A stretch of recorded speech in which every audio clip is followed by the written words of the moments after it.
கல்லூரி வேணாம், கல்வி வேணாம், அடிப்படை அறிவு வேணாம்னா எல்லாரையும் சங்கியாக்குறதுக்கு தானே கல்லூரி வேணாம்னு சொல்ற நீங்க. அதை RSS சொல்லலாம், அதிமுக சொல்லலாமா? அதுதான் நம்ம கேட்க விரும்புறோம். இந்த சுற்றுப்பயணத்துல தொடர்ச்சியா பிஜேபிக்கு ஆதரவான அந்த கருத்தை பேசுற மாதிரி இருக்குல்ல. பிஜேபியா, அதாவது சந்திரமுகியாவே மாறிவிட்டாள் என்று சொல்ற, கங்கா மாறிட்டான்னு கதையில சொன்னது மாதிரி அவர் பழனிசாமியே மாறிட்டாரு மொத்தமா.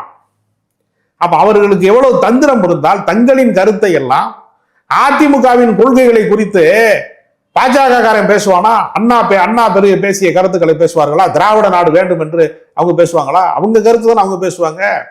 இப்ப பாஜகவின் கருத்தை மட்டும் பழனிசாமி எதுக்கு பேசணும்? இவர் நம்பிக்கைக்குரியவராக இருந்திருந்தால் திருமாவளவன் கூட்டணிக்கு வந்திருப்பார். எடப்பாடி பழனிசாமி நம்பிக்கைக்குரியவராக இருந்திருந்தால் கம்யூனிஸ்ட் கட்சிகள் ஒரு பின்னால் வந்திருப்பாங்க. இவர் என்ன செஞ்சாரு? நாடாளுமன்ற தேர்தலில் நான் கட்சியை விட்டு வெளியே வந்துட்டேன்னு சொல்லிட்டு மோடி வேண்டுமா வேண்டாமான்னு தேர்தல் நடக்குது. அந்த தேர்தலில் ஸ்டாலினுக்கு எதிராக போய் பிரச்சாரம் செய்யறாரு. ஸ்டாலின் என்ன பிரதமர் வேட்பாளரா? அப்பொழுதே பல பேர் சந்தேகப்பட்டாங்க, பிஜேபியின் கொள்கைகளை விமர்சிக்க மறுக்கிறார்.